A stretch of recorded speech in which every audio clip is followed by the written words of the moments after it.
Madam, আমার ছেলের কি হয়েছে? আপনার ছেলের অ্যাপেন্ডিসাইড হয়েছে, ইমার্জেন্সি অপারেশন করতে হবে। আপনি তাড়াতাড়ি 10,000 টাকা জমা করুন। 10,000 টাকা? ঠিক আছে, আজকের মধ্যে আমি ব্যবস্থা করি। রাজেশ ভাই বাড়িতে আছি? হ্যাঁ আসি। আমার ছেলে পোষণ করতে 10,000 টাকা লাগবে, ধার দে না। এই মুহূর্তে তো টাকা পয়সা নাই রে, তার কারণে তুই অন্য জায়গায় দেখ গা। কাল থেকে অনেক লোকের কাছে গেছি, কেউ একটা টাকাও দেয়নি। তুই একটু চেষ্টা করে দেখ না। আমি বলবো না আমার কাছে টাকা পয়সা নাই, তুই এখন আসতে পারিস। এখন কোথায় যাবো? তাহলে কি আমার ছেলেকে বাঁচাতে পারবো না?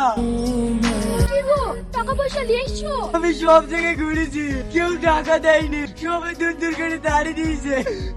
তুমি কাঁদো না, একটা উপায় আছে। তাড়াতাড়ি বাড়ি কি কোরবানি চাউলটা বেঁচে দাও গা, তাহলে হয়তো বাবু চিকিৎসা টাকাটা হয়ে যাবে। ঠিক আছে, তাই করি কি। আল্লাহ, তুমি আমাকে ক্ষমা করে দিও, এছাড়া আমার কোনো উপায় না।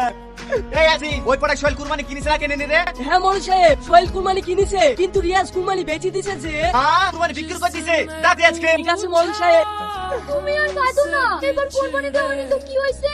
আল্লাহ যদি বাঁচিত হয় তাহলে সামনে বাদ দিও। আমাদের কাছতে দেখি নাটক করা হয়েছে না। আমি আবার কি অন্যায় করলু? কি অন্যায় করেছি বড়লোকের কাছে গেলেই বুঝতে পারবি। তো হাট, আপনারা আমার স্বামীকে ধরে নিয়ে যাবেন কেন? সর এখান থেকে। এই রিয়াজ তুই কুরবানি বেচছিস কেন তাই বল। বড় সাহেব, আমার ছেলে হসপিটালে ভর্তি ছিল, 10,000 টাকা লেগে আমি কুরবানির ছাগলটা বেঁচে দিয়েছি, এছাড়া আমার কোনো উপায় ছিল না। তোর কোনো কথা আমি শুনবো না, আজকে তোকে এক ঘরে করে দিনু। কালকে ঈদের দিন তুই কাল নামাজ পড়তে যাবি নি। বড় সাহেব, আপনার পা ধরে বলছি, তোমার যাতে আমাকে দিয়েন না, অন্তত নামাজটা তো পড়তে দে। সর এখান থেকে।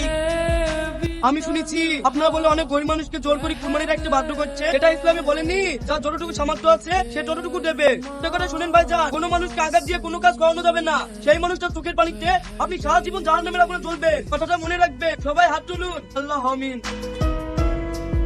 কি ব্যাপার ভাই, তোমরা আমার বাড়িতে? রিয়াজ ভাই তুই আমাদেরকে ক্ষমা করে দে, আমরা তোর কাছে বিশাল অন্যায় করেছি।